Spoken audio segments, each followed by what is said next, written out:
Let's preview Cowboys versus Giants this week. If you want the Cowboys to beat the Giants, you got to like today's video. The more likes we get, the more likely it is the Cowboys win. Ratio-wise, we didn't beat the Ravens and we didn't beat the Saints on channels on likes. Look what happened. Giants can show up. So like that video if you want the Cowboys to get back on track and beat a Giants team that they absolutely can destroy if they do some of the things we'll talk about on today's show. Let's talk Week 4 matchup here. Both teams are 1-2. The Cowboys, this is, I'll call it out, a deceptive stat. I don't think anyone thinks the Cowboys offense is actually a top 5 scoring offense right now. That is what the numbers say. That's why I like stuff like EPA, because they're much more normal from like EPA and stuff, which is expected points added, which kind of factors out some of your big plays, etc. They're right around league average in EPA on offense. The Giants are 29th in EPA on offense, tied for 29th in scoring offense. That's before Monday Night Football, by the way, so this stuff can and will certainly change. The defensive numbers probably check out. Cowboys are 30th in EPA per play on defense and 30th in points allowed. Giants are a bit better right now. It's hard to win games allowing 30 points per game. It's really hard to do that. Cowboys are favored, though, on the road against the Giants, a 4.5-point spread, which is smaller than what it normally is. Over-under set at 45. I've seen a couple spots where it's 5. I think it opened at 5. Some fluctuation on that you'll see depending on what sportsbook you're on. 2 injury notes to monitor for the Cowboys. We're filming this Monday evening, so it might change on Tuesday depending on when that practice report ends up dropping. Estimated walkthrough participation for Markquese did not participate. Is apparently getting an MRI on his ankle that he injured in Week 3. I actually missed that in the game. He only played 1 snap and then left on defense. So that is worth watching since maybe you wanted to bench Donovan Wilson. That'd be your replacement. So that's kind of a red flag there. Also of note, Carson did not participate. Had his shoulder wrapped. He played, so this one might be a little bit of lower concern. But also, if he can't go, it's Andrew Booth time, probably, unless they put Israel Mukwama out there, which I suppose is possible. So 2 secondary players with injuries that we'll keep an eye on until the Cowboys play the Giants on Thursday. So Cowboys results so far. They beat the Browns, who might be bad. They lost to the Saints, a blowout. Lost to the Ravens, a game that wasn't as close as it seems. The Giants, meanwhile, blown out by the Minnesota Vikings, lost to the Commanders, and also beat the Browns. Funny how that works out, isn't it? All of a sudden, both teams have 1 win, both teams won over the same team, and now they get to play each other. And now they got to show up. Now, I truly believe that you can get back on track this week. This has the potential, even on the road, on a short week, which is challenging, to be a get-right game. This is the type of game you can rebound and take advantage of maybe your opponent not being a great team. It can't be a trap game when you've lost 2 in a row and we're having real conversations of, hey, is this a must-win game? Is it? I think you can play this card 1 time. The must-win game card can be played 1 time. If you win, you get it back. If you lose, you don't get it back. So do you want to play it this week or do you want to save it? Because you might need it next week against the Steelers, by the way. You might need it. So is this a must-win game? Y for yes, N for no. If the ad comes on YouTube, take advantage of it. Head down there and let me know. Let's talk keys to victory. If you do all 5 of these things, you will beat up on the Giants. There are some things you haven't done very well, though. Number 1, stop the damn run. These numbers you're about to see are bad. Now, they're before Monday Night Football, but I doubt they'll change that much, maybe a spot or 2 at most. You are dead last in yards per game allowed, dead last in yards per carry allowed, dead last in EPA per rush. That EPA figure of plus 0.27 per play, that's a per play rate, by the way. That would be a top 3 offense, full stop. Just running the ball against the Cowboys, you have a top 3 offense in football, a top 3 unit. It's insane. Stuff rate, dead last. 14th in yards before contact. You're dead last in yards after contact. You're dead last in inside run percentage. You're top 4 in outside run. There's some weird like motion stuff that explains the differences there, quarterbacks, etc. but they run the ball on the outside against you. You don't use many light boxes near the bottom and near the top in stacked boxes. So you have tried to stop the run, and you can't. The Giants now come to town, and they've done some decent things on the ground. They're 19th in yards per game, 18th in yards per carry, 30th in EPA per rush. They've made some mistakes, some turnovers, not that many touchdowns. 12th in stuff rate. They will get stopped. They're 21st in yards before contact, but they're 11th in yards after contact. Devin Singletary is a pretty nice little player who I had interest in, but they got paid for what I thought it was, more than I thought it was going to be. They don't run the ball to the outside. So this is the Brian Daboll test. If they don't try to run it wide, if you don't try to get to the outside against the Cowboys defense, you are a bad coach. The playbook is there. It's actually been there for 3 straight years, but no one wanted to listen to me. Go back to the Fournette game. I'm like, dude, run the ball to the outside. Teams didn't do it. Now they know to do it. Look what's happening. So be honest here. What is your confidence level in beating the New York Giants? Scale it for me from 1 to 10. 1 on the low end, 10 on the high end. Key to victory number 2. Get CeeDee Lamb going. Now, there's multiple things that are true here. I think CeeDee Lamb has some valid complaints about his lack of targets. There were times where he actually got one-on-one coverage and he wasn't a primary read and he got open. I get why he's mad about that. There were times where he's just getting bracketed. He's not getting schemed up. I don't think the quarterback gets some blame here too. I don't think the scheme has done a good job of getting him the ball. I think he has a right to be frustrated. You can't fumble. You can't drop passes. So both things are true. So get him going and also be better. Now, look, I love the packages where CeeDee Lamb is in the backfield. Why the hell do you put him back there and not give him the ball? Why? Like, did they use Lamb as a decoy? Stop it. He's your best playmaker. Get him the damn football. I watched the Minnesota Vikings go to Justin Jefferson every single third down, and it worked against the Texans. They got Derek Sling. He's a good football player.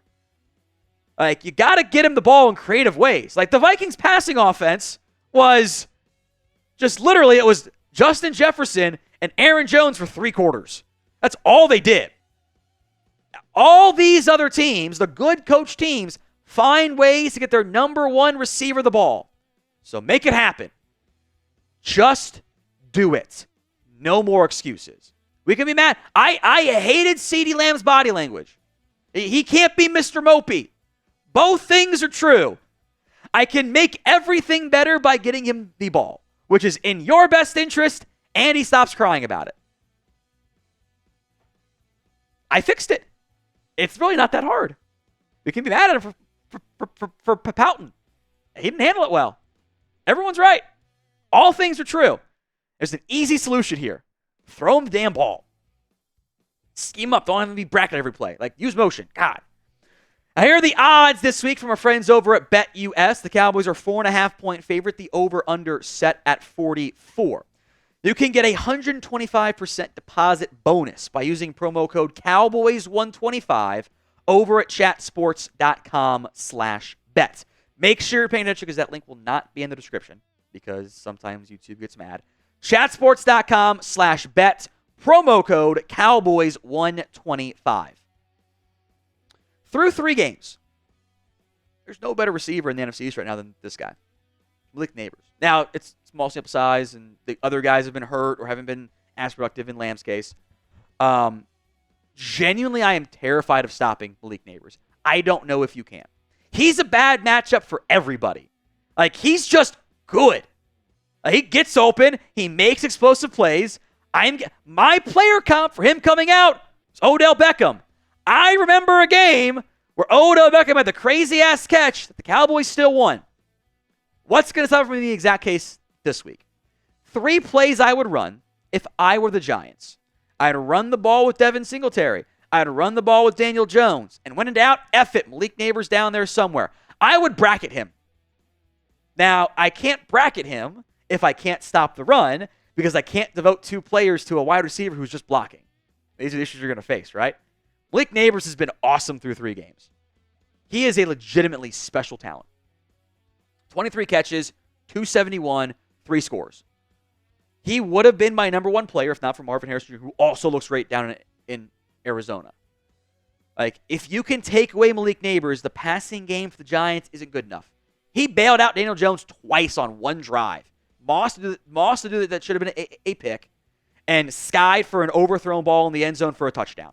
It was all Nabers. He's going to give you fits for the next 10 years, frankly, especially if he ever gets a good QB. Give me your score prediction of the Cowboys against the Giants. What do you think it's going to be? Sound off in the comments of today's show. Mine is coming at the end of today's video. All right, number 4, key to victory. We're going to tweak the wording here. You got to help Dak Deal. Dak does not get a free pass for the offensive struggles through 3 games.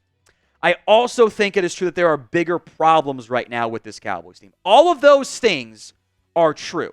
All of those things are accurate. That Dak deserves some blame, and there's probably some better things that you can find a way to do to make his life easier and make your entire offense's life easier. Through 3 games, the completion percentage is down. He doesn't lead the NFL in passing yards. I think that's a bit deceptive. He has 4 touchdowns. You don't have very many overall, and 2 turnovers. There are several problems that you're facing right now on offense that, frankly, I think are bigger than what you have. Your running game is terrible. Like, you can't run the football. And you've tried to run the football. You're getting a ton, which a lot of pass picks, a ton of favorable boxes, and you can't run the football. So I think this team has to adopt a mentality of, let's just air it out. You know, you can go back and watch the film from the Ravens game. They finally got going in the 4th quarter. Do you know what happened? They went tempo. They let Dak have even more control over the play calls in the offense. They actually blocked up the blitzes. The Ravens blitzed at the same rate in the 4th quarter as they did the entire game. They did not go prevent defense. Legitimately, they did not. You just blocked it up, finally. Now, bad passer rankings. Now, this is out of 31 qualifying quarterbacks per next-gen stats. You are 30th in play action. You also can't run play action because nobody fears it because you can't run the ball. At this point, teams are just going to ignore their cues. They'll say, don't worry about it. They can't run the ball. And it's less effective as a result, even if they do bite sometimes. It's also waggle and deep shots. That's all they run on play action. Deep shot, comeback, waggle. That is it, basically. They are 29th in target separation. Now, target separation and being dead last in tight window throws at 28% is not just a supporting cast stat. There are times when, maybe Dak forces one. He also loves those seam shots. Those are always tight window throws. But this is a change this year. The tight window throws have gone up 35% against Baltimore. He's at 28% this year. He was at 18 in 2023, 19.8 in 2022, 15.3 in 2021, 15.3 again, 18.0. By the way, the year that Dalton played a lot, the exact same percentages. So I think that's a good indication of it's mostly a schematic player issue. Do you know why there was a 3 to 4% difference in 2021 and 2020? And a healthy Amari Cooper. There's your difference. Now, you might say, 4%'s not a lot. I don't know. If you're 60% completion rate versus 64% completion rate, that is a big difference. And when it jumps 10% in a year, small sample size, that's a big deal. You're not scheming guys open. If it feels like, man, it is a challenge with the ball on offense, there's stuff open. He had more open window throws in the 4th quarter alone than did the entire game, or first 3 quarters against the Ravens. That's all true. Look, this next point kind of ties into this point I'm making right now on point number 2 here, or about getting CeeDee Lamb going, I should say. You have to scheme easy buttons. There's nothing easy in this offense. The screen game doesn't work still. Hasn't worked in 5 years, 6 years, 7 years, 8 years, 9 years, whatever. You don't scheme guys open. You just don't. You don't use motion the same way you used to. You've regressed. Mike McCarthy has regressed schematically this season. And if you're going to scheme touches, it should go to CeeDee Lamb. Stop scheming stuff for Jalen Brooks. Stop giving fourth down targets for Urban Span 4. And that's partially a quarterback issue. To a fault, he often trusts his guys too much. But let's scheme some easy stuff for your best player. And if you can't scheme CeeDee Lamb open when every other coach in the NFL can find ways to scheme their best player open, that is a coaching problem. And all the angst justified we give to Lamb in the ground game and the offense and the quarterback and the defense, the root cause is probably your coaches. Deonte Banks is a good player. Scheme Lamb open. That is your job as a coach. Your job is to put your players in the most advantageous position. Who here believes Mike McCarthy does that? I don't think he does. Now, for the best Cowboys coverage, hit that sub button. YouTube.com/Cowboys TV. More updates all season long. I'm cheating here because this is how you would destroy a team. You destroy them. I'm kind of using the word in the definition, but who cares? Bully the bad teams. Like, don't be better today than the allegations against you. Embrace them. You know, the claim is the Cowboys can only beat bad teams, right? Well, you know what? Let's beat a bad team. How about that? Let's start there, and then we'll get to the other stuff later on. You can only beat the team in front of you this week. How about you beat that team? The Cowboys have not lost to the Giants with a healthy Dak Prescott since 2016. It is 12 straight wins. The Giants are bad. That is still some Brady shit right there. That doesn't happen in football. You will eventually lose a game against the Giants. It will happen. It's impossible to win so many games in a row. Just don't let it be this week. Short week, I get that. Road game, I get that. Just your defense, it's a tough time playing from behind, so just don't play from behind. I am using the word in the definition, but bully a bad team. I don't think you're going to bully them, though. I think you will gut out a win. I think you cover, but I don't think it's going to be a blowout because I don't have faith in this team right now. So what is your score prediction? I got mine at 27-22. I will take a win however I can get one at this point.